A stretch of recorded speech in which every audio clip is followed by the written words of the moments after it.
Allah, the most beneficent, the most merciful.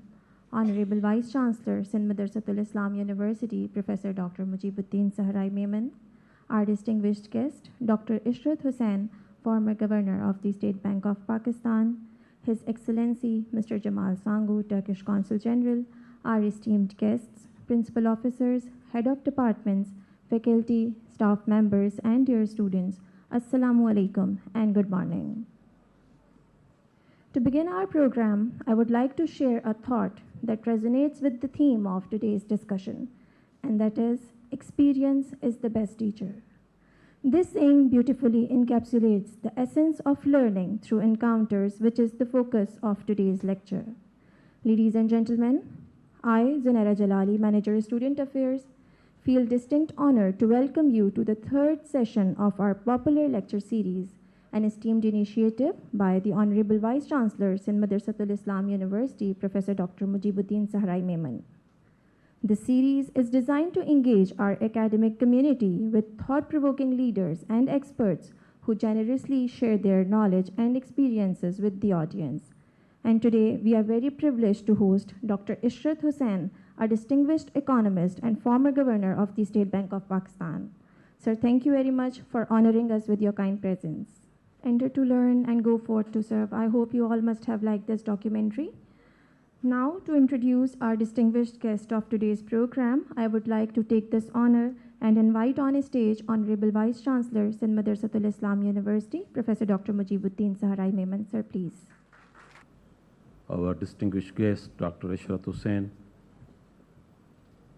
Consul General of Turkey, my brother Jamal Sangu, Haji Hanif Tayyab, a member of Syndicate and Senate, my learned deans, distinguished guests, faculty, students, ladies and gentlemen, we warmly welcome all of you in this lecture series.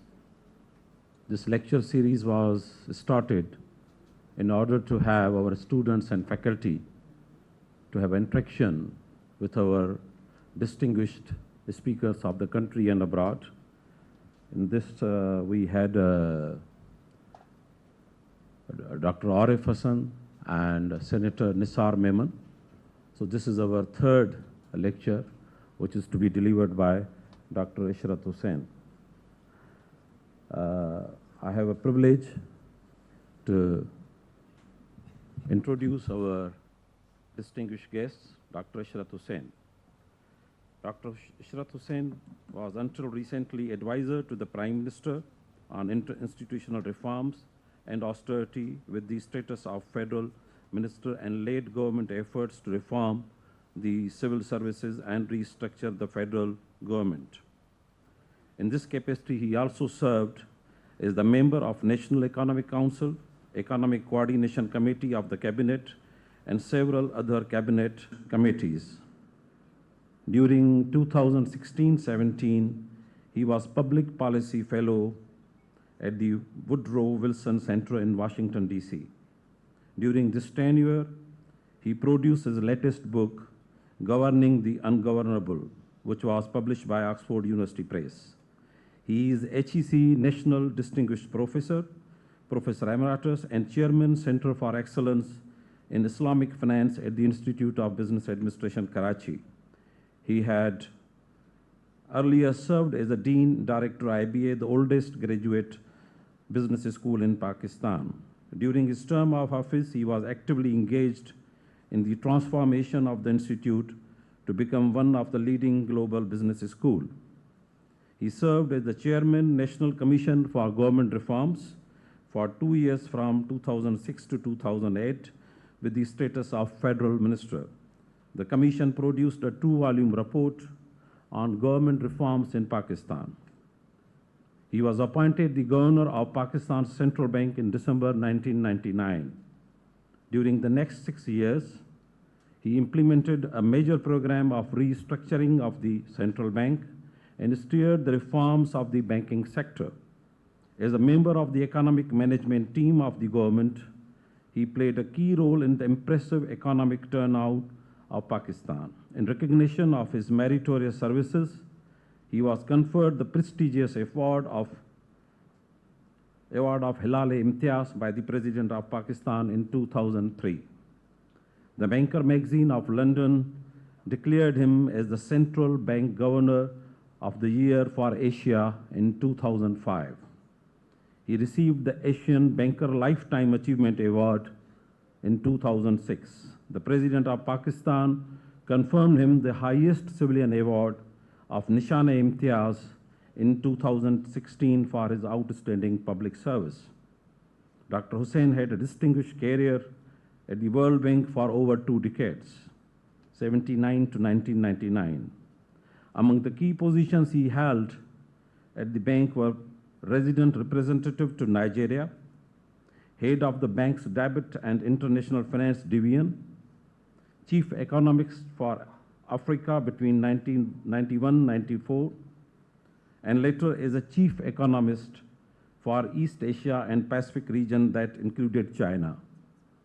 He became the bank's Director of Poverty and Social Department, and in 1997, he was named the Country Director for Central Asian Republics.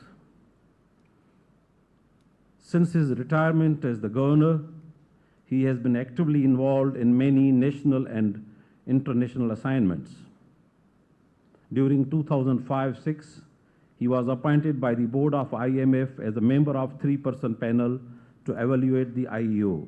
He was a member of Mahathir Commission 2020 Vision for the Islamic Development Bank.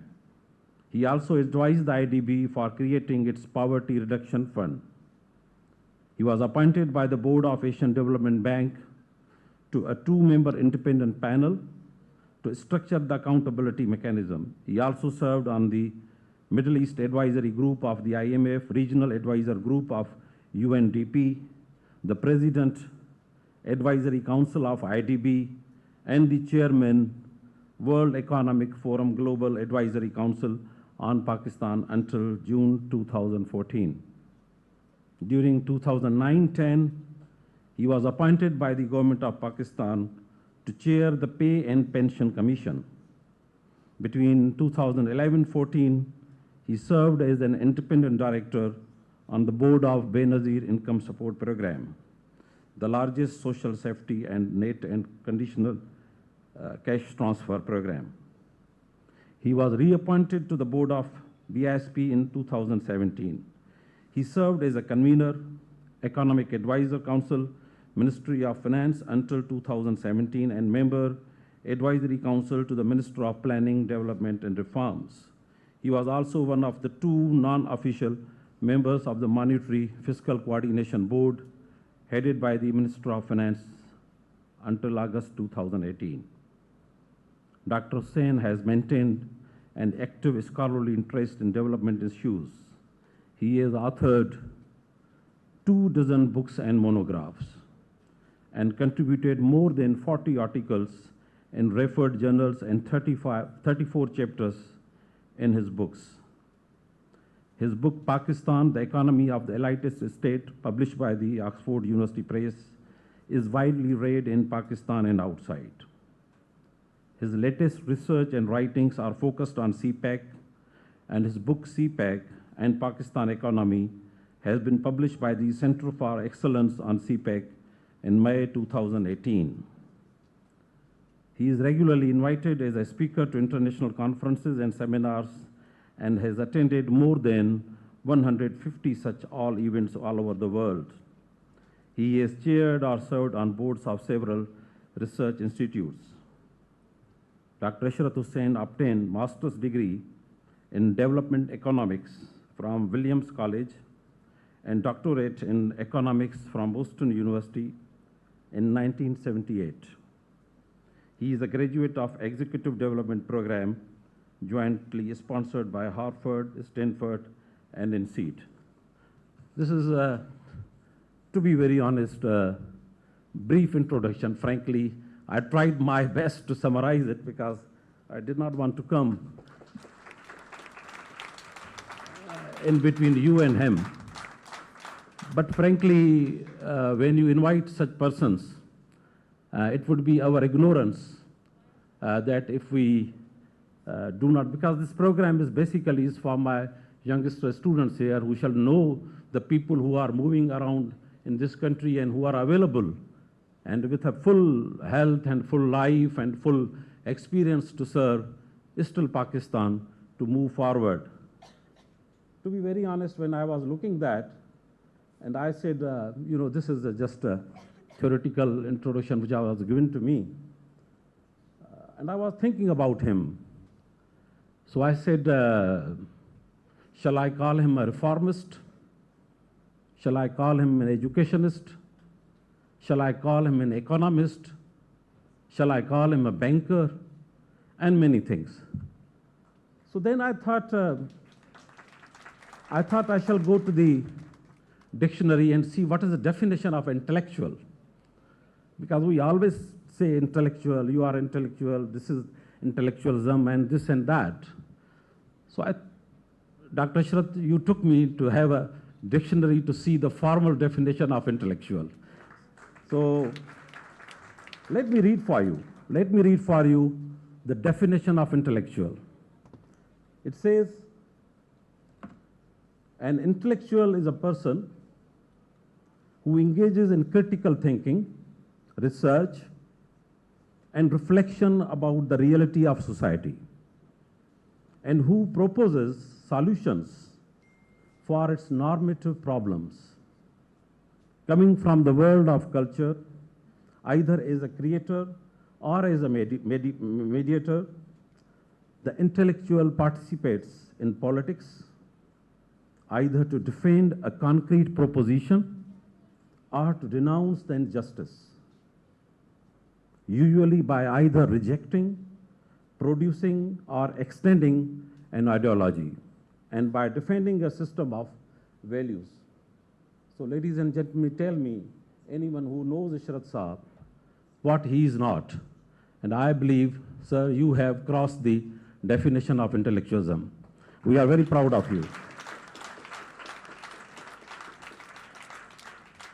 Recently, I just went through a biography written by Siptain Naqvi on him.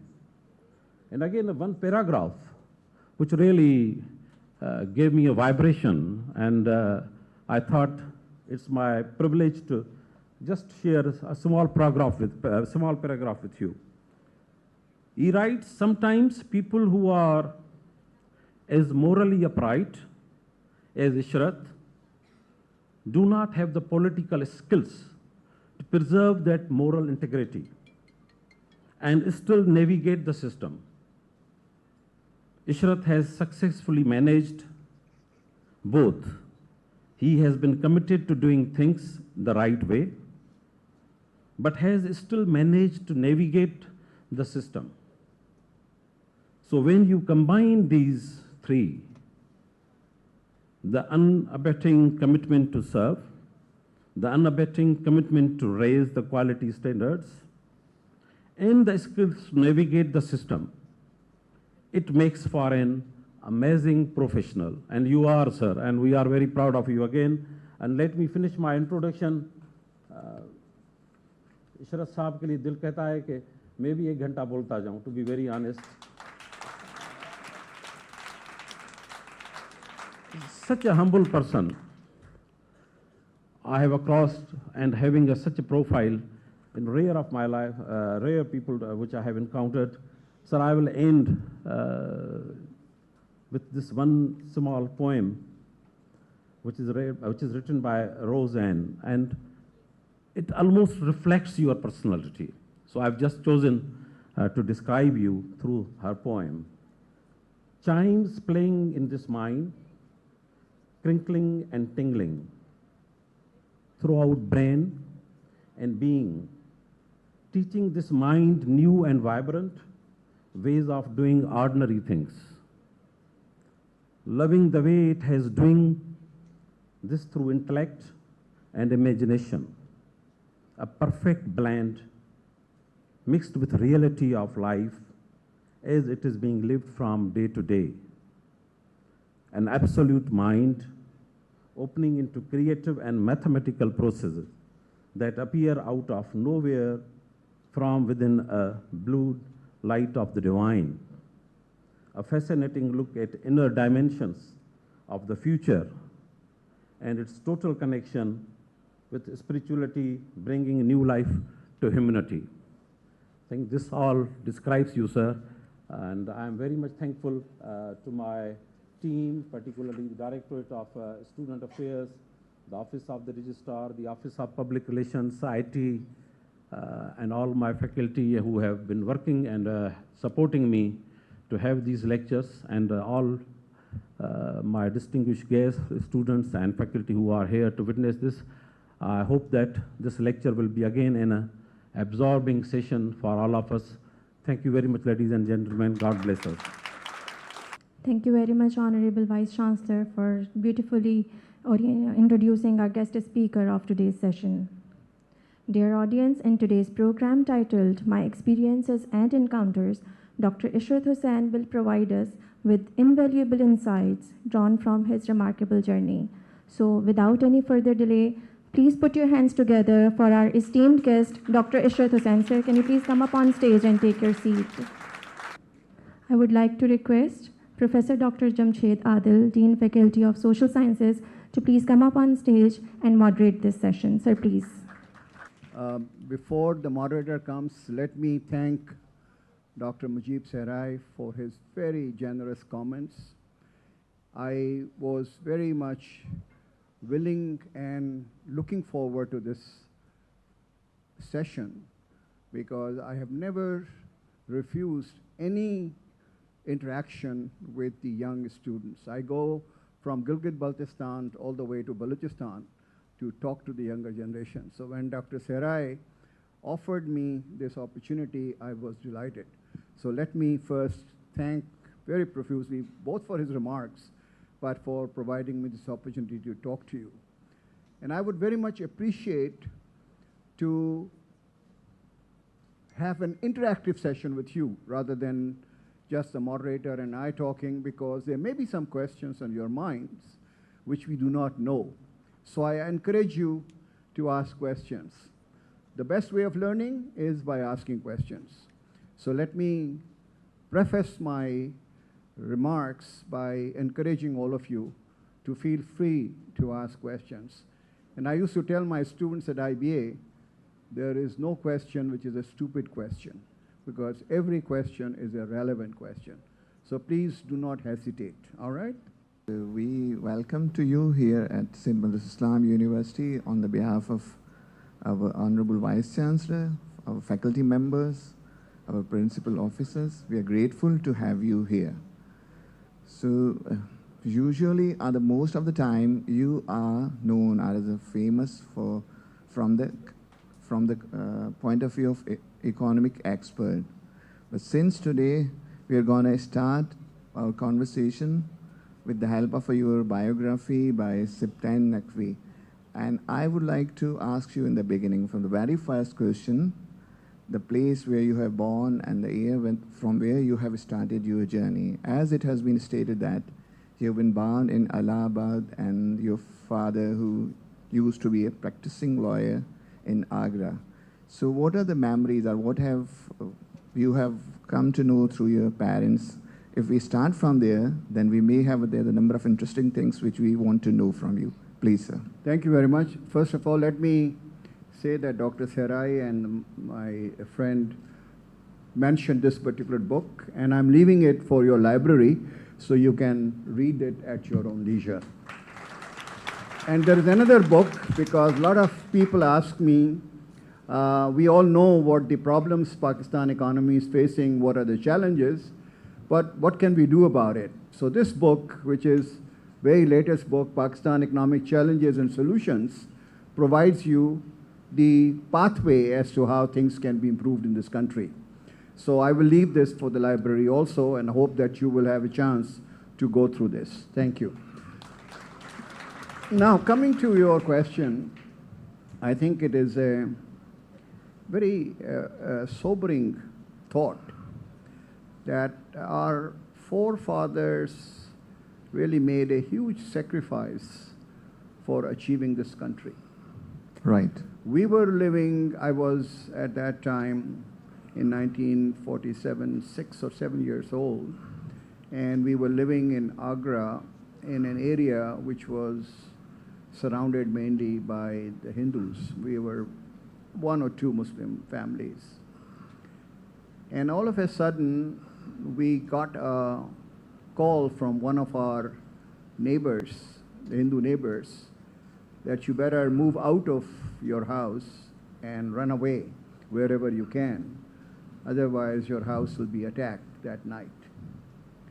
So we just took, I was the only kid at that time, my mother and father, whatever clothes they had, they just went and took a train to Surat, because Surat was the camp where all the Muslim refugees were accommodated for shipment to Karachi. Right. So we all three of us took the train and came to Surat, where we waited for the ship to arrive and take us to Karachi. And we lived there for almost 10 to 15 days before our turn came. Right. And then when I took the ship, my memory was that I was seasick and I was vomiting all the time. And my mother was very, very scared that I may not survive that journey. God forbid. But we arrived in Karachi, and there was a refugee camp in Malir. Malir today, you see, has all these buildings, including the new education city, but at that time, it was desert, nothing. Barren land, you may say. Yeah. So we had the camp there. But then I developed, you know, some dermatological problems, my skin problems, because of the dust. Right. And I was sick again, not with the seasick, but I was sick because of, you know, irritation in my skin. And there was no doctor, there was nothing. So under those conditions, we migrated. We had no...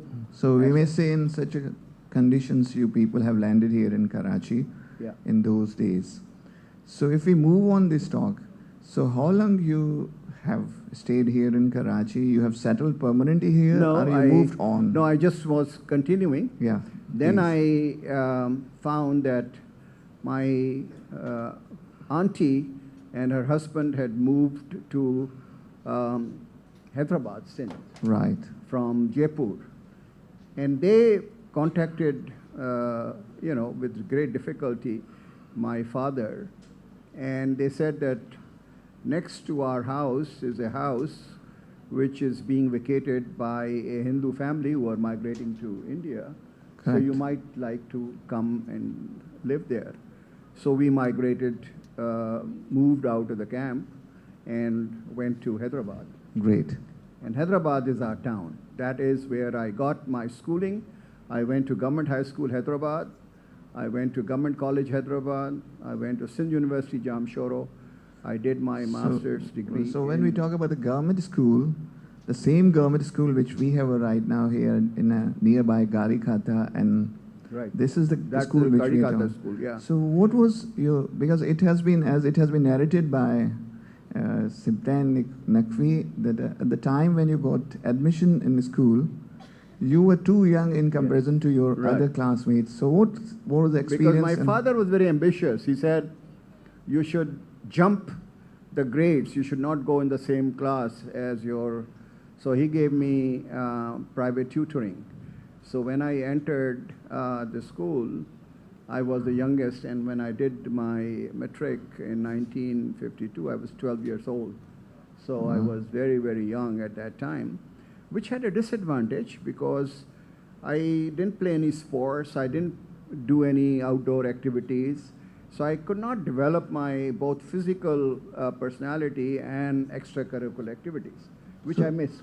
Just hold on that point. So how was Hyderabad in those days and how it is right now? So it was a great place. It was neat and clean, and you know, Hirabad in Hyderabad and Amil Colony were considered Paris of Sindh. They were so beautiful done, neat and clean, and you could just walk there. But most important, the point I wanted to emphasize to the younger generation is that our teachers in government high school, they were not paid so much as the teachers are being paid today. They would feel proud in taking interest in their students. So I was weak in geometry.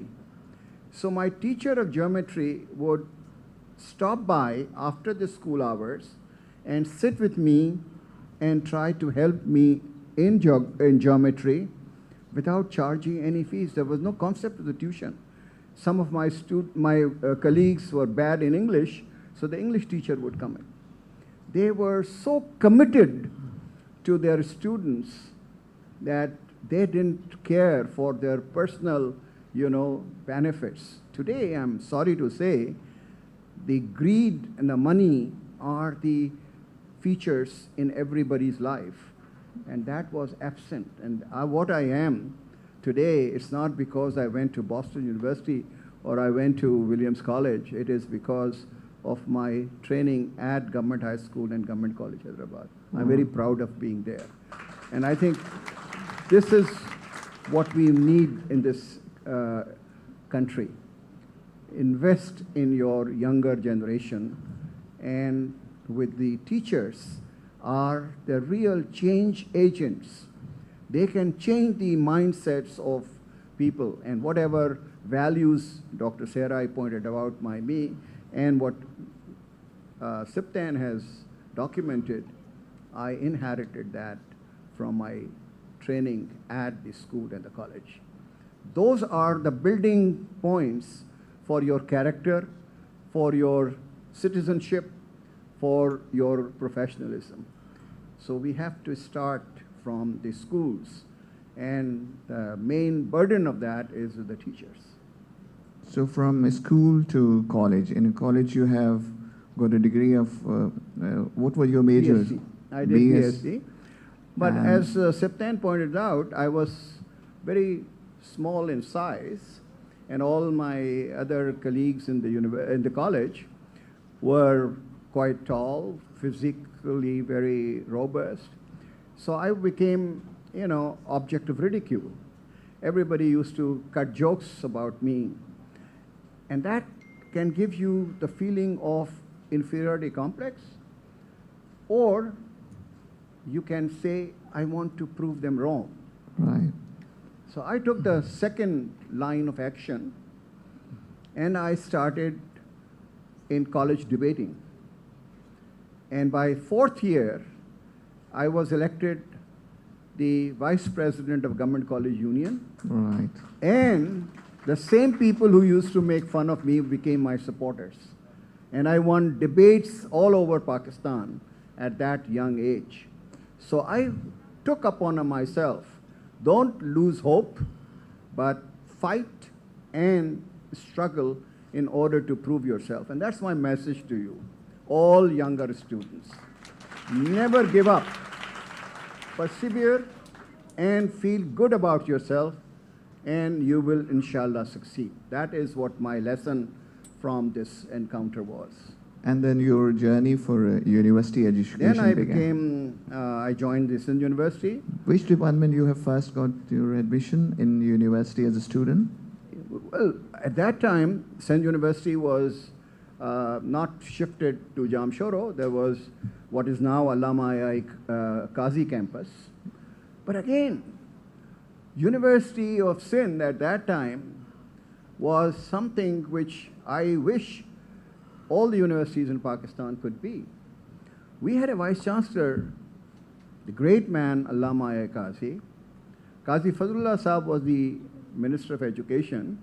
So he sent him a message that I want to see him at Kotri railway station. And you know what Allama Sahab said? I have no problems to discuss with you. If you have any problems you want to discuss, please come to my office. I'm not going to go to Kotri. Now, how many vice chancellors today would dare do that? I have seen with my own eyes when I was in the Prime Minister's Secretariat, some vice chancellors sitting outside the offices of the section officers in the Ministry of Education. Right. You must have a dignity of the vice chancellor who is heading the institution, because that is what you are. We had teachers like Dr. Mumtaz Qazi. He had just come back from King's College doing his PhD. And in chemistry, you do the experiments during the night and day. You don't know when the experiment is going to finish. And this young man, who was just married recently, used to come at 1 p.m., 1 a.m., 2 a.m., in order to see whether his students are doing all right, or that they need any help. That sense of commitment, I inherited that from him and my teachers at the university, that whatever you do, you look after your colleagues, your team, your students, and that is the kind of people we have at that time. Today, I'm sorry to say, I headed the best business school. I don't find that kind of commitment of the teachers, of the university teachers. For everything, अच्छा, इसमें हमारा कितना फ़ायदा होगा, हमें कितना allowance मिलेगा, हमें कितना remuneration मिलेगा. These are the kind of questions they ask. Even for service, which you should do as a university teacher, people ask, अच्छा, how much honorarium would I get for this, or how much allowance I would get. That is what is not required. You must take pride that your students have done extremely well in every walk of life. That is your source of pride, not the money. The money goes in the goes away, but the pride stays with you. That's what I inherited in this university. So, any memorable experiences or something? I just told you, I was quite impressed by what. We had teachers like Dr. Nabi Baksh Baloch.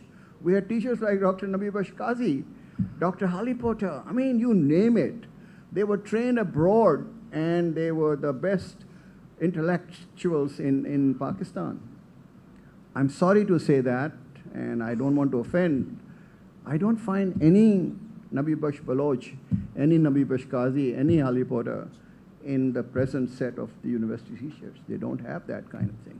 And that is what my grievance is, that as Dr. Serai said, we need intellectuals in the universities who can inspire these young students, who can become the role model for them. We don't have role models. And that is what is missing right now. Which we have to work on. Yeah. As it has been, one thing more I would like to add on. As you were actively participating in debates and all those extracurricular activities in SMIU University as well.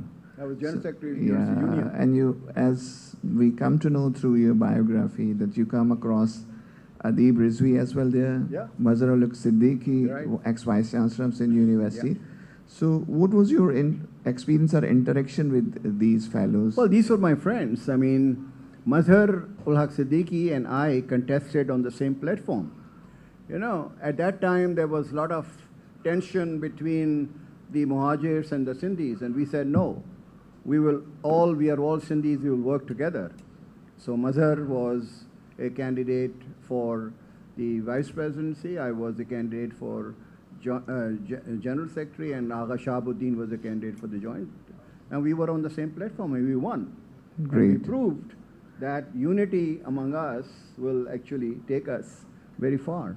So that was our contribution in trying to smooth the relations between the various segments of the population. And Dr. Adib was in the Liaquat Medical College at that time. And we had our students, interactions between the student union. And he was very active, actually.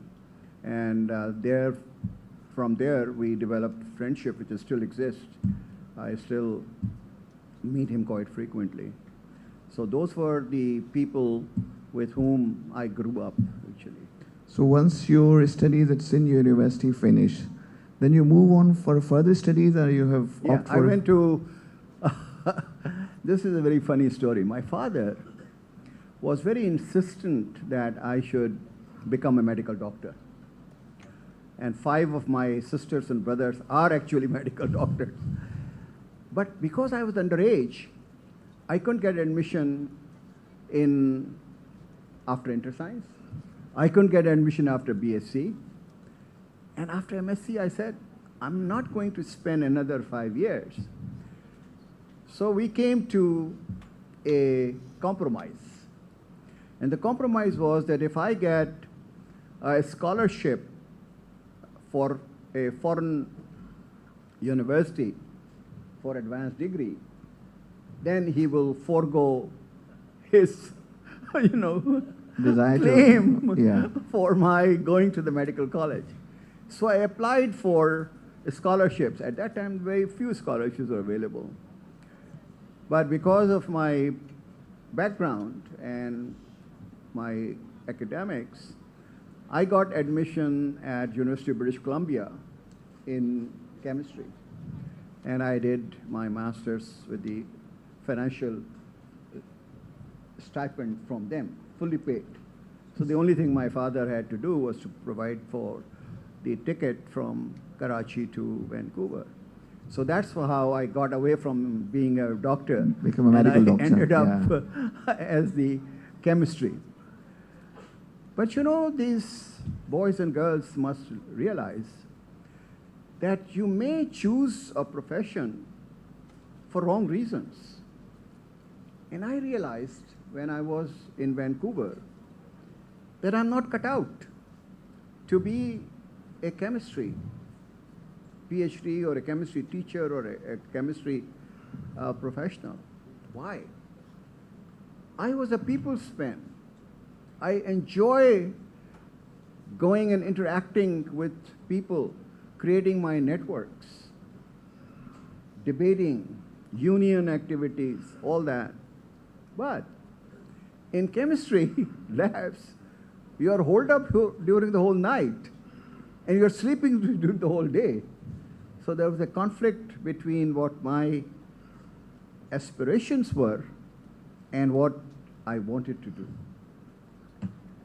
Degree? Yes, I had to complete the degree. But I decided at that time, this is a wrong choice I made. And I have to move back. Okay. So, from that, my career completely changed. And that's a message for younger generation. Do what is in your heart that gives you the greatest pleasure. Don't be taken away by your friends or by your family कि ये करना है तुमने और ये नहीं करना, because you will suffer because of that. But what your heart says, what your passion is, try to pursue that. So I came back. At that time, Jamshoro campus had started, so I became a senior lecturer in the chemistry department. Dr. Kazi was still the chairperson, and I had a degree from, a foreign university. So I got a senior lecturer position, but I decided that I will not continue as a teacher. But this provided me an opportunity to prepare myself for the civil service exam. Because my friends or my father and other relatives said, अगर तुम्हारा बेटा इतना काबिल है तो civil service का इम्तहान क्यों नहीं देता है, तो पता चल जाएगा कि यह काबिल है कि नहीं है, तुमने ऐसे ही ढोंग रचाया हुआ है. So that was a challenge for me. And I said, okay. So I prepared for the CSS. Chemistry was only 200 marks, but then I had to take international relations, history of the United States, Indo-Pakistan history as the other subjects in order to appear at the CSS. And God was great in helping me out. I secured 6th position in order of merit in whole of Pakistan. Throughout Pakistan. And that is, my career changed completely. So that is what I wanted to sort of convey, that there's nothing wrong that you are pursuing a path, but you realize that you will not be able to achieve your own aspirations, so you can take a different path. There's nothing wrong with that. You will be a much happier person, and you will be a much better person doing that. So as you have mentioned that then you have successfully switched from academic to civil services, and if I'm not wrong, in those days we were United Pakistan and there was an Eastern wing as well. Yeah. So if I'm not wrong, first you have been appointed as a UT in East Pakistan. No. First, I was Assistant Commissioner UT in Khairpur, and there I got very good training from Captain Usman Ali Sani, who you must be knowing. He was the Education Secretary, and he was also Vice Chancellor of Ikra University. He was a great civil servant. I got training under him. And then I served as Assistant Commissioner Nawabshah, and then Assistant Commissioner Shikarpur. Okay. Then I moved to East Pakistan at that time, and I was the subdivisional officer for Patwa Khali, which is on the Bay of Bengal. There was no road connections connecting Patwa Khali with the rest of East Pakistan, and it was 1 million population On that time. at that time. Okay. And I didn't know Bengali, and there nobody knew Urdu or English. Okay. So there was a dilemma for me. How can I help these people, very poor people, living in islands all over the subdivision? How can I help them? So I started going in the morning to the principal of the degree college in Patwa Khali and learning Bengali from him. Great. In 6 months' time, I used to deliver, speeches in Bengali. And I used to travel all over subdivision in my small boat, although I didn't know the swimming. And there was a river called Akun Mukha, which is a fire of mouth of fire, and my nauka, as they said, the boat will go up and down, and I used to pray that I maybe survived. But I visited 21 days in villages, solving their problems in their homes rather than asking them to come to the subdivisional headquarters, because they will incur expenses and that poor people cannot afford. So that is the best way of serving as a civil servant. And it gave me great satisfaction that I was able to solve the problems faced by the poor people of Patwa Khali. So in these present times, do you recommend to the youngsters to learn locals language or more than Sure. one language to Sure. serve community? Right. Even the capacity of a civil Absolutely, servant? they have to and- do it. If I were, because I learned Sindhi right from my school age, so I can speak and converse in Sindhi quite fluently, but those who come from outside, and if they are serving in Sindh, they should learn Sindhi. If they are in KP, they should learn Pashto. That is very important. That's a communication vehicle between the civil servants and the people of that land. So while you were serving in the 3 districts of province of Sindh, Shikarpur, Khairpur and Nawabshah, Yeah. so any worth mentioning contributions like establishing academic institutions or something like that? I did in Shikarpur. CNS College Shikarpur was the second college. DG College in Hyderabad was the one, and then before the partition, and CNS College Shikarpur was the second one. So there was a tradition of good education in Shikarpur. Most of the families were highly educated, but they were reluctant to send their girls to Sakhar, because that was there was the only place where there was a degree college for girls. So they said, we don't want to send our girls to Sakhar. So I decided to form a NGO, a local organization, and we established the first degree college for girls in Shikarpur by taking one of the old dilapidated buildings of the municipal committee, and we refurnished that. And with the grace of God, when I visited Shikarpur early after coming from Washington in 2000, there are now more than 1,000 girls, not only from Shikarpur, but from Larkana, from Jacobabad, from Gadi Yasin, from other areas, who are now pursuing, higher education. So that is something which I did for the people of Shikarpur, and then the journey moved on. And later on, you went to.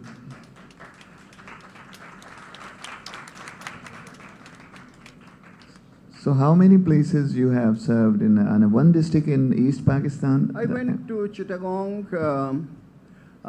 as additional deputy commissioner on promotion, and then I became deputy secretary home. So let me give you this language competency benefit. When I was additional deputy commissioner Chittagong, we had a huge cyclone. Bengal is always hitting with cyclones. So the whole city was flooded. I happened to be acting deputy commissioner because my deputy commissioner was on leave. So I requisitioned all the boats for evacuating people from the flood-affected areas to the higher plateaus where the schools and other public buildings were. And with grace of God, nobody died under these circumstances. The governor at that time was Munim Khan, who was attending a meeting in Lahore. So when he heard that this cyclone has hit Chittagong, he phoned me, and I spoke to him in Bangla. So next day when he came in, he said, "Where is the deputy commissioner?" He said, "This is the deputy commissioner." No, not him.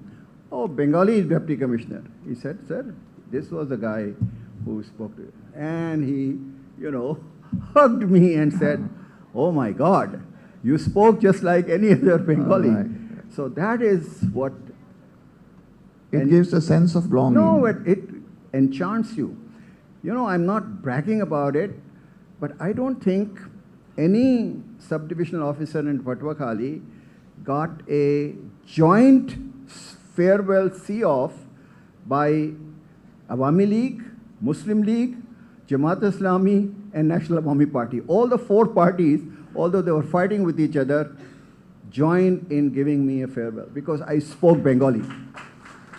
And they said this guy wanted to learn our language and serve the people. So that is a lesson which I want everyone to say. Just do not pretend that because you know English or you know Urdu, you will not be able to win their hearts if you don't know their local language. Right. Great. So in that way, your journey moved on from East Pakistan to then you come back to Sindh. Right. And here, you have already got an international qualification. No, I didn't. You were in Boston? No, I'll just come to that. Oh, please. So when I came back, the one unit was being dismantled. Okay. And it is a very paradoxical situation that as a student leader, at the time of the one unit formation, I was accompanying Sheikh Abdul Majid Sindhi Maroom in the protest against one unit. But when I came back from East Pakistan, I was made the deputy secretary of the one unit dissolution committee. So that was a very paradoxical situation that a person who was protesting against the one unit was also asked to help in the dissolving the one unit. Yeah. So I remained the deputy secretary of the one unit committee, and in 1st June 1970, I opted to serve the government of Sindh. So that's a dissolution of one unit. One unit, yes. Okay, and then distribute. All the officers were and asked to give resources among all options. provinces. And we had only Sindh Assembly. There was nothing there. So we had to bring in all officers from everywhere to the Sindh Assembly. And then we had Tughlaq House and other places, barracks of the federal government. We took them over. It was a very tough assignment because we were starting the Sindh government from scratch. And there were no accommodation. There was no accommodation for the officers who were coming from West Pakistan, from Lahore. So we had to buy Hussain D. Silva, townships in the Clifton area, and we gave these flats at that time, the apartments, to our officers. We didn't have any cars, we didn't have any stationery, we didn't have anything, and we had to establish all this. So that was a big assignment for all of us who were the nucleus for the formation of Sindh government. And I'm very proud that I was a hands-on person in order to set up the new government. And now you can see the Sindh government is doing extremely well. That's fine. So what happened about the question you asked as to when I switched over? As I told you that I was not happy with my chemistry. So when I was posted from SNGAD, which is Services General Administration, to Planning and Development, I found that I don't know any economics. And in planning and development, all you have to do is to do the economic analysis. So I found myself very, much deficient. And I said, if I have to stay in finance and planning and development, I have to improve my qualification. Okay. So, lo and behold, there was a scholarship program, Harvard University and Williams College. They would select one senior civil servant for master's degree at Kennedy School at Harvard every year, and one middle-level civil servant for Williams College to do the master's. Okay. Now, I had not done any economics.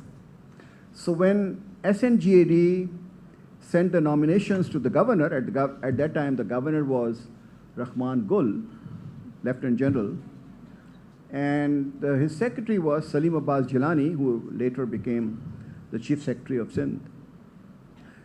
So he said, this list does not include that, tiny little man with the glasses. Uska naam nahi hai isme, jo PND se mujhe presentation karta hai. So Salim Abbas Jilani said that he doesn't have the qualification of economics. He said, लेकिन वो जो professor आ रहा है, वो तो सबको interview करेगा ना, और interview की basis पे select करेगा. Okay. तो इसका नाम डाल दो, अगर नहीं होता है तो नहीं होता है, लेकिन इसने मेहनत की है PND में, तो इसको chance तो दो. That's how I got my name included. Included in list. 12 people from all over West Pakistan who were interviewed by Professor Jean Tidrick for Williams College. He was a professor at Williams College. And Allah ka jo karna tha, ke somehow or the other, I was lucky that wo baki sab logon ko chhod ke, he selected me to go for my master's degree. In spite of all that you were not having a major in economics and all that. And he said, you have a background in mathematics and sciences, you will do well in economics. Economics at that time had become too quantitative. So my other students, my other fellows couldn't read the graphs. Okay. And I was very fluent in interpreting the graphs as to what the graphs are telling, what the story they are telling. So he was very impressed, and I got selected. But that's not the end of the story. I went for 3 months to University of Colorado Boulder to pick up economics, because I thought before I go to my master's degree, in 25 students from Latin America, Africa, India, and other Asian countries, I was the only non-economist. Okay. All the 24 of them were economists, including Mr. Jagmohan Bajaj, who was from Indian Administrative Service, and he was a gold medalist of Delhi School of Economics. Right. So the competition was so tough that I said, Allah kare कि मेरी इज्जत रह जाए कि I should be able to qualify this degree course, otherwise बड़ी बेइज्जती होगी कि I was not able to do it. Right. But Allah का करम था, मेहनत की, I came on the top of the class of these 25 people. Fantastic. So that is hard work actually overcomes all your problems. I used to work very hard. My wife, we had just got married. We are expecting our first baby. वो पैदा नहीं हुई थी.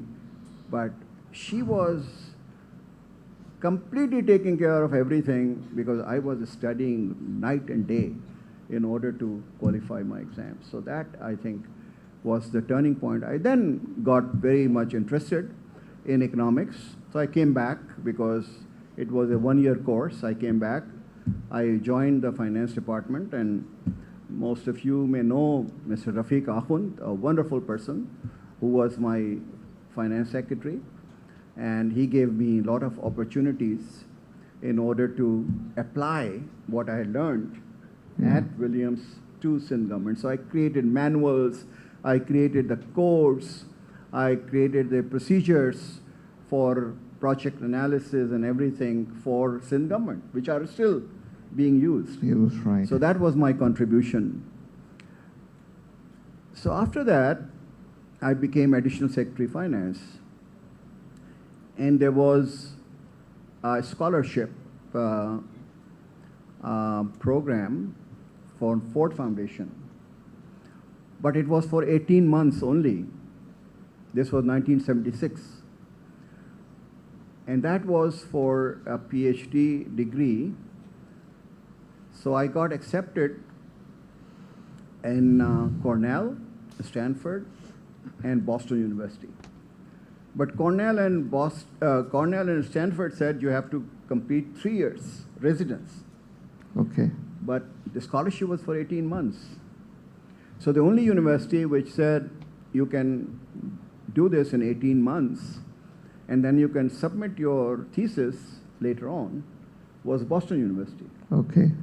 So I went to Boston. Boston, because time limit. Did my courses, but my Williams courses helped me because they said that you had done, 4.0 GPA in these courses, so we will transfer those credits to you, and I was able to complete that in 18 months. 18 months. Then I came to a survey in Sindh on household survey I carried out with the help of the Bureau of Statistics in the planning department, because my thesis was the impact of fiscal policy on income equality in Sindh.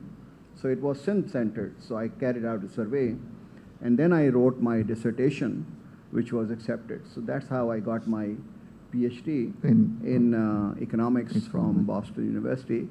But there are very few people who were able to complete their PhDs in 18 months at any university. That's a great achievement. So that was what my change happened.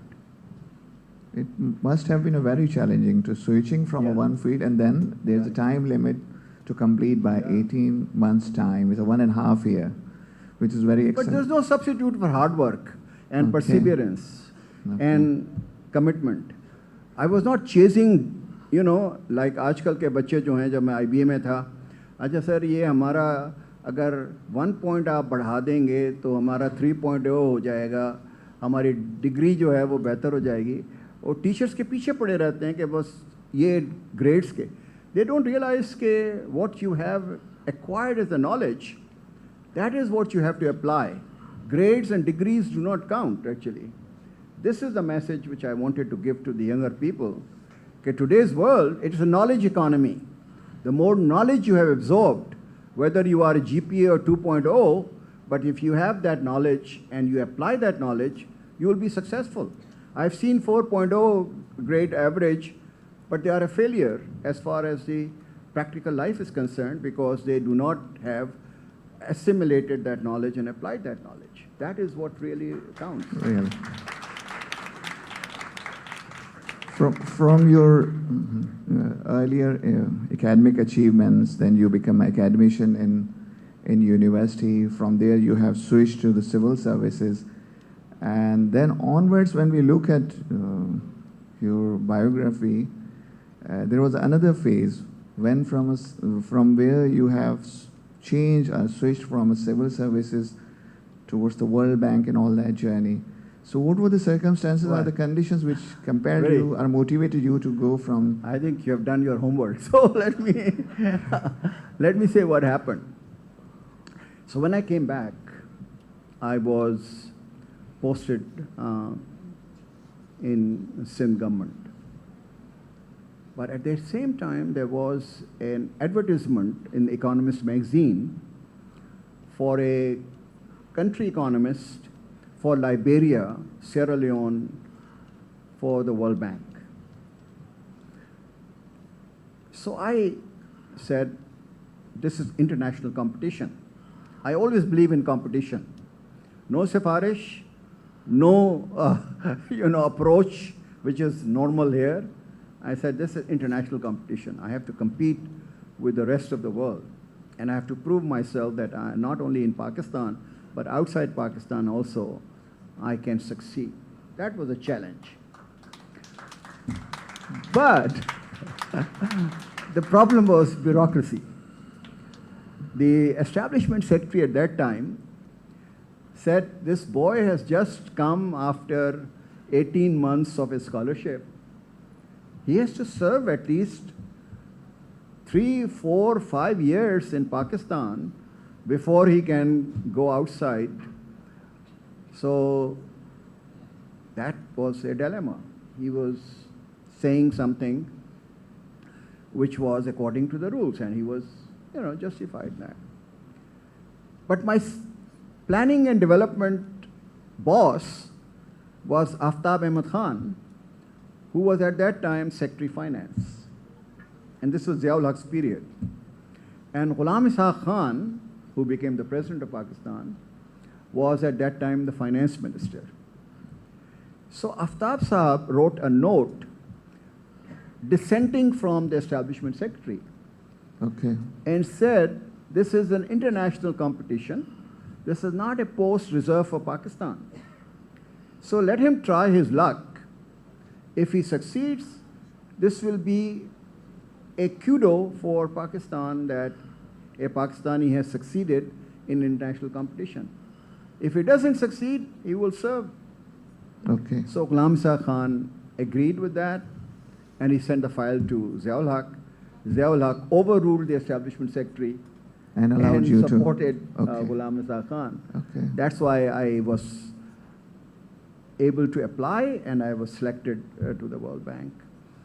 And that journey has given me an exposure which helped me in doing my job as the governor of the central bank. I tell you that exposure of international scenario is something I would recommend. People say, oh, brain drain ho raha hai, sare bachche ja rahe hain, ye kar rahe hain. That's not, I agree.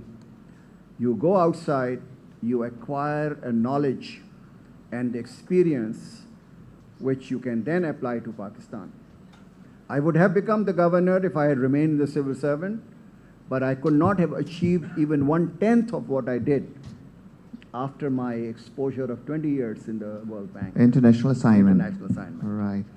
And in international assignment, I'm very proud to say that I got 7 promotions in 20 years. From a junior economist, I became director at the end of this senior. So again, there is no seniority principle. You have to compete for every position. You cannot be promoted. You have to compete for each position. And Allah ka karam tha, Allah ka fazal tha. So I was able to compete, and I ended up. And that's how I became the governor. So in a way, we can say that you are a blessed man, and Allah has a much mercy. Very kind. And Allah has been very kind. I mean, I'm not so much equipped as it is blessing, Allah's blessing that has taken me to this particular position. You've got many opportunities to switch from one place to another. As at a number of places and a number of pages, it has been said that your bureaucratic civil services journey on which you are still working for reforms, it has been mentioned on a number of places, the term, it used to be a steel framework and it has protected the right of a number of people. And there is another narrative that it was a too centralized and number of people have become developed a dictatorial mindset, and that's why certain changes have been brought in. Was that the reason because of a sort of erosion which motivated you to switch? No, not at all. At that time, because opportunities, as I said, I specialized. Okay. Rather than being a general civil servant, I specialized in finance and economics. So that was the reason. But in my subsequent work as the chairman of the National Commission for Government Reforms and then advisor to the Prime Minister, the turning point came in 1973 when the constitutional protection from the civil servants was taken away. So we were not paid well, but we were secure that we will not be removed without a due process because we were constitutionally protected. Okay. So it gave us a lot of strength to take difficult decisions. Okay. But once you take it away, then you are at the whims and the mercies of your political masters. Okay, right. If you please the political masters, then they will give you good postings, they will promote you, and you will be in good books of theirs. But if you don't deliver according to their wishes, you will become OSD or you will be removed from the service. From the services, right. And then they introduced lateral entry, which means that people from outside who were favorites of the political party could also be in the same boat as those who are coming from competition through Public Service Commission. So good students, the top students, then refused to join the civil services because there was no security, there was no pay, and there was this political interference. Yeah, so today, the people who are in the civil service are no comparison to the civil servants who were recruited from 1947 to 1973. Okay. There's a huge difference between the two. So one of the reasons of lateral entries there might have brought some kind of a decline.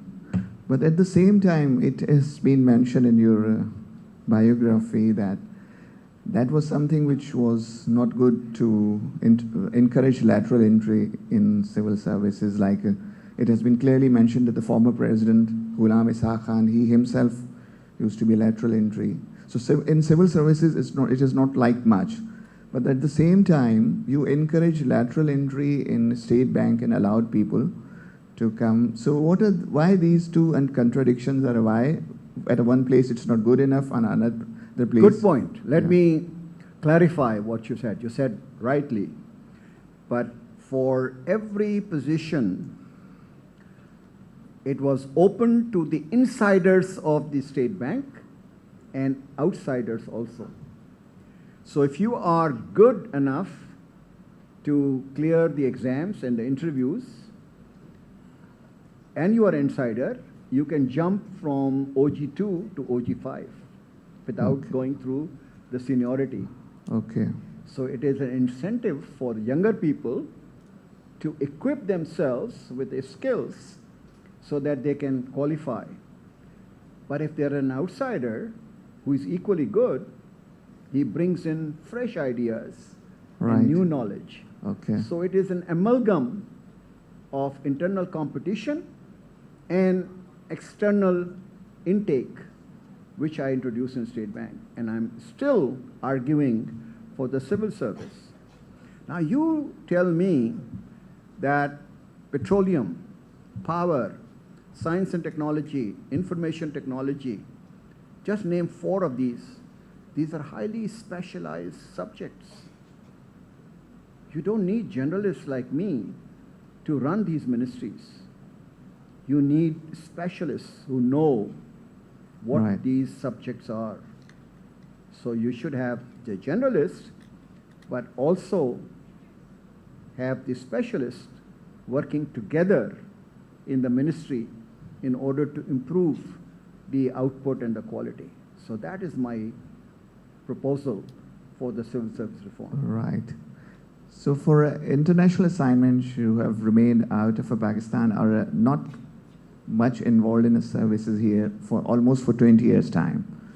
So after 20 years' time, by the year of 1999 and 2000, what was the turning point when you have been again got close involvement in the government system? And that's also very interesting. I was at that time country director for Central Asian republics. So at 1 o'clock in the night, I was sleeping in my hotel in Almaty. The phone rings, and the other side is Brigadier Mushtaba, whom I knew as the defense attaché in Washington. So he was calling me. This is after October 1699. And he says, I'm sorry to disturb you, but Lieutenant General Aziz wants to get in touch with you. I never heard who Lieutenant General Aziz was, who he was. He said, what is it about? He said he will tell you himself, but I'm only requesting you to go to Islamabad at your earliest and meet him. I said, no, I'm going to Tajikistan tomorrow. I have a meeting with the president, but from there I will come back and reroute my journey through Islamabad. So I come to Islamabad, Okay. and at the airport there are military officers who are receiving me. And I was scared. I said, what is really happening? I Okay. mean, why are these military officers there? So they took me in their car, escorts and everything, and put me up in their guest house. right. And the next morning, I was supposed to go to the GHQ. Okay. So when I entered the GHQ, there were 12 generals sitting there, and I was the only civilian there. Right. So I was very much overawed. I said, what is really happening? So the conversation started by Lieutenant General Aziz that we have just taken over and we have no idea about the economic turnaround, but we have read your book. At that time, this book came in, The Economy of an Elitist State. So we have read your agenda, and the agenda actually is something which we like, and we would like to invite you to become part of our economic team. Correct. I said, I'm at the World Bank. I have to ask them whether they can relieve me. And I don't think for this position, I'll have to resign from my job. Okay. I don't have to be coming here with affiliation with the World Bank because this will not be ethically right. So I came back. I talked to the Vice President in World Bank, and she said, you have to make a decision whether you want to stay here. If you want to stay here, you refuse this job. If you want to move, then go ahead and do it. So I then came back and met General Musharraf.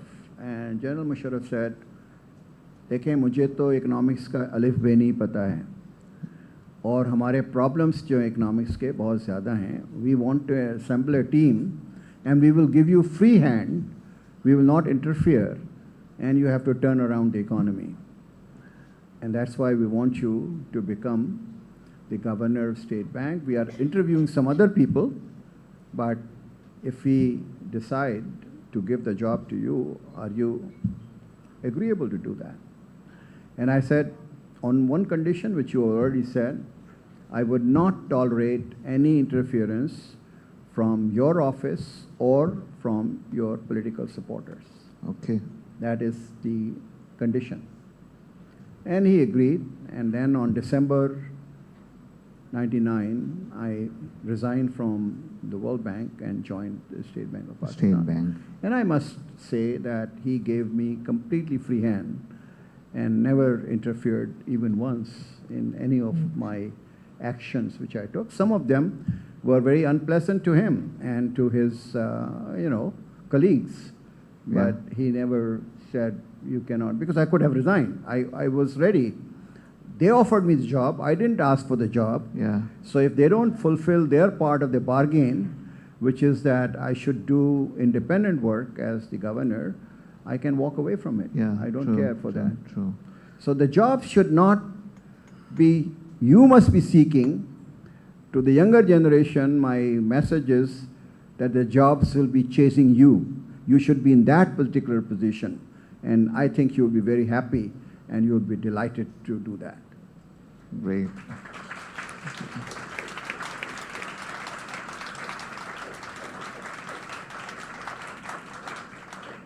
आप में से कोई सवाल पूछना चाहे तो? मेरा सवाल ये है कि in the current situation of Pakistan हम लोग क्या इमरजेंसी रिफॉर्म्स हैं जो कि हमें लेने चाहिए first of all, and secondly हम यूथ जो हैं उन रिफॉर्म्स को इम्प्लीमेंटेशन में किस तरह से हम अपनी गवर्नमेंट की हेल्प कर सकते हैं to bring in the stability. Thank you. Good question. Let me say for the second part that whatever profession you are joining, be absolutely A1 in that profession. That is the biggest contribution you can make to this country. ये जो shortcut का हमारा है कि guides पढ़ ली, की questions पढ़ लिए, इम्तहान में क्या आने वाला है बस वो तैयार कर लिया, you are doing a great disservice to yourself and to the country. So my message to you and through you to everyone is whether you go for IT or you go for accountancy or you go for social sciences or whatever you are, be the best on that and be absolute excellent in that particular profession. That is how you will be able to contribute. I'm sorry to say the quality of people coming out of the universities, with few exceptions, is not up to the mark. The employers are constantly telling me that they have to retrain some of these graduates from the universities before they become fit for the job. That is my message to you. Assalamu alaikum, sir. I am Mohammad Awais from Software Engineering Department. Sir, मेरा आपसे question ये है कि what do you think, what is your vision about the future of institutional reforms in Pakistan? And do you think that current government is going in the right direction? Thank you so much, sir. देखिए, you have to start from the basic proposition, which is for any reforms, you cannot do it in 1 or 2 or 3 years. You have to give a space of several years before, those reforms can be implemented. Unfortunately, if you compare my latest book, Development Pathways, India, Pakistan, Bangladesh, 1947-2022, from 1999 till today, India had only 3 prime ministers, Vajpayee, Manmohan Singh and Modi. Bangladesh had 2 prime ministers. One was Khalida Zia, the other was Hasina Wajid, and now Yunus has come in. Pakistan has 18 prime ministers. How can you implement any reforms when you do not know whether you are going to remain in the office tomorrow or not? So please give them a chance at least for 5 years. If they are able to deliver the reforms, they will be re-elected and the reforms will continue. If they do a lousy job, you and I will dismiss them, we will not vote for them. And the new party will say, oh, they lost because they did not complete the reforms. We have to do the reforms. So that is the pathway I consider for Pakistan. अस्सलाम वालेकुम sir, I am Bakhtawar Salman from media and communication studies. मेरा आपसे एक question है कि आप students को और यंग इकोनॉमिस्ट को क्या एडवाइस देना चाहेंगे कि इकोनॉमिक पॉलिसीज़ के ऊपर पाकिस्तान को फोकस करना चाहिए सस्टेनेबल डेवलपमेंट और ग्रोथ के लिए? देखिए, सस्टेनेबल डेवलपमेंट का मकसद यही है कि ग्रोथ हो और उससे सबको फ़ायदा हो. Everybody should benefit. Right now, the benefits of economic growth in Pakistan are limited only to elite class, which is including you and me because we are elites. Do you know only 10% of your age group attends a university? 90% of them do not see the doors of a university. The benefits should accrue to everyone, not to only to 10% of the people. So that is the sustainable growth, and that is what Pakistan needs. Widespread benefits to everyone. If you come from, far-flung areas of tribal or Balochistan, you should have access to the best places in Pakistan to get education. And I can give you the example of IBA. We have a National Talent Program where we bring people from the poor families in the backward areas, and if they are able to compete and qualify, we provide all their finances. And some of them have joined the civil service, some of them joined the United States universities. So you can actually make a difference if you do that. This is Rumesa Naeem. My question, pehle to, you played a key role in leading Pakistan economy in the past. So my question is, what challenges you took in the past for the valuable change, and what are your advices for the policy maker to for the stability of the nation? इसमें सब कुछ मिल जाएगा आपको. आप check out करने अपनी library से, ये पहले ही आप होनी चाहिए, तो आपको इसमें मिल जाएगा. एक ही चैप्टर है, उसमें सारे सॉल्यूशंस हैं. ठीक है? अगर मैं टाइम लूँगा तो फिर दूसरे सवाल को जवाब नहीं दे सकूँगा. अस्सलाम वालेकुम. मेरा नाम अबरार हुसैन है. I am from software engineering department. और मैं पढ़ा था तो मुझे ये पता चला कि आपने काफ़ी मेजर रोल प्ले किया है गवर्नमेंट इंस्टीट्यूशंस को डाउन साइज करने में. ओवर 400 से आप 300 समथिंग पे आपने लेकर आए हैं. Right.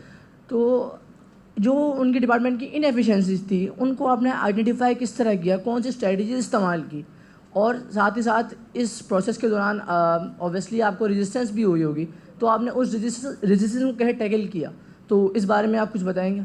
I think good question.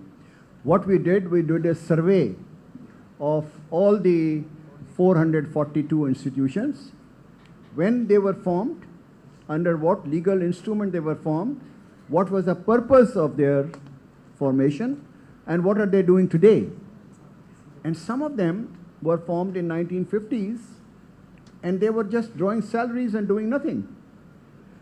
And there were other institutions which were doing the duplication.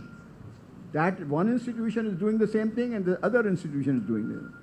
So we had 6 categories. Privatize those which the private sector can do better. Number 2, merge those where there is a duplication. Wind up those which are not needed. Make the training institutions and the universities completely independent of the government. They should not be part of the government.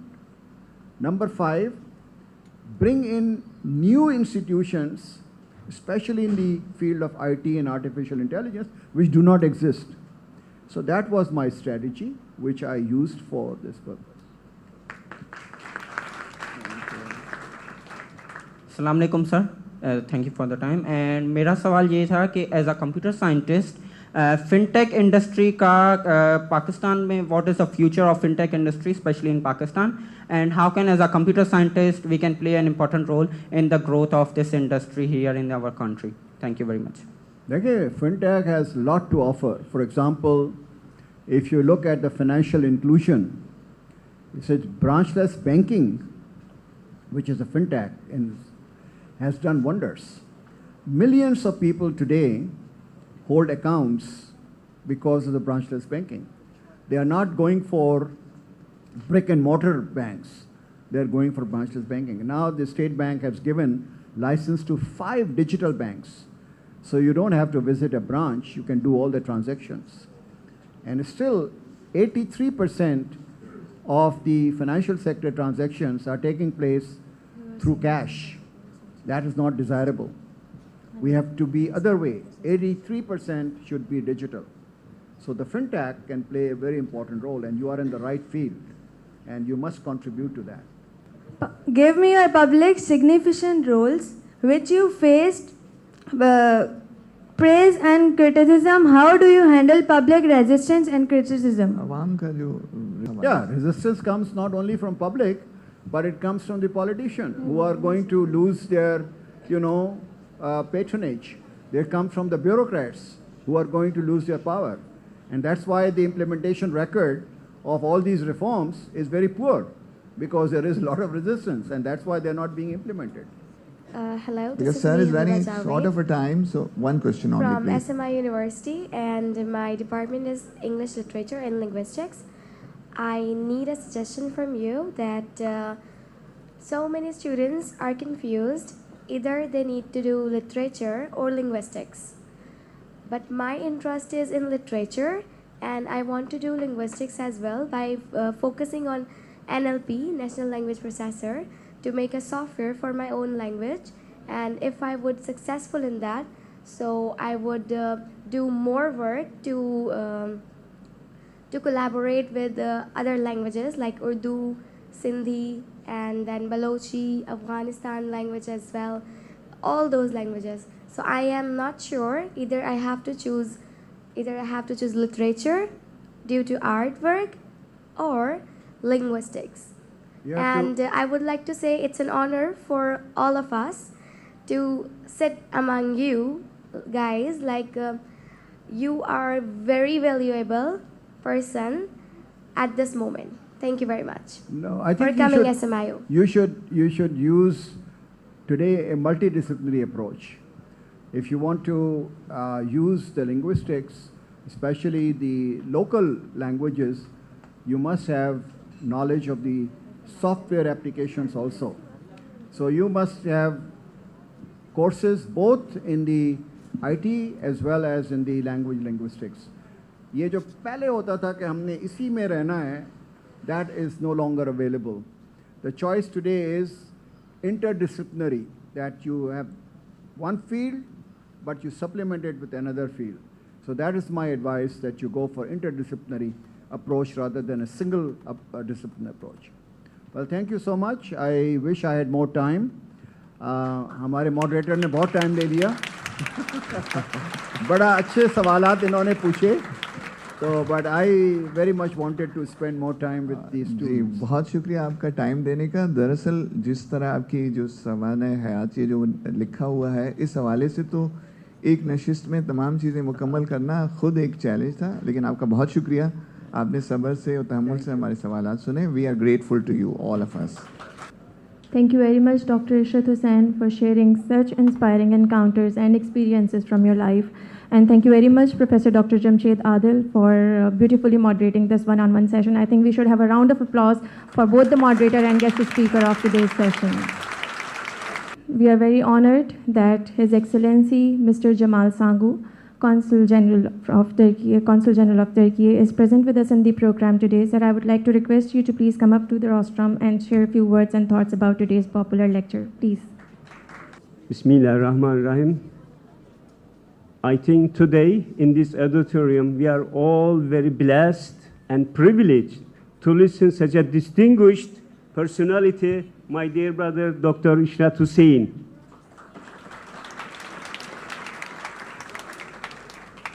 I heard so many things about him, but today I closely learned so many things about his life. What a wonderful life, what an interesting and amazing life. Starting from Agra, we traveled the whole journey, starting Agra to Jaipur, to Rajasthan, then to Karachi, then Jamshoro, Hyderabad, my favorite city.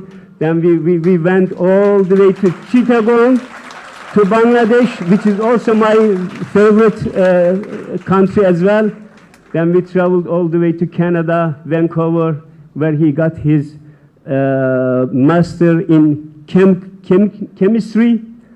Then he came back, he changed this, the field to service sector, then moved to the economics, to finance, then we would travel to Central Asia, to World Bank, then came back to Pakistan again to Sindh. Then I'm so pleased that he lived in Hyderabad, studied there, the city of Hassan Ali Effendi, which is my favorite city here here. Then I'm pleased to listen all these experiences and the challenges and the resilience he has done during his lifetime. And also today we are very pleased to listen all these messages, advices, recommendations. I think that this is like an antibiotic tablet we just received from the whole 40, 50 years experience. Thank you so much for sharing your insightful, informative, and valuable ideas. Thank you so much. Thank you. Thank you very much, sir. We will now be having a group photograph of our distinguished guest with the Honorable Vice Chancellor and our esteemed guest.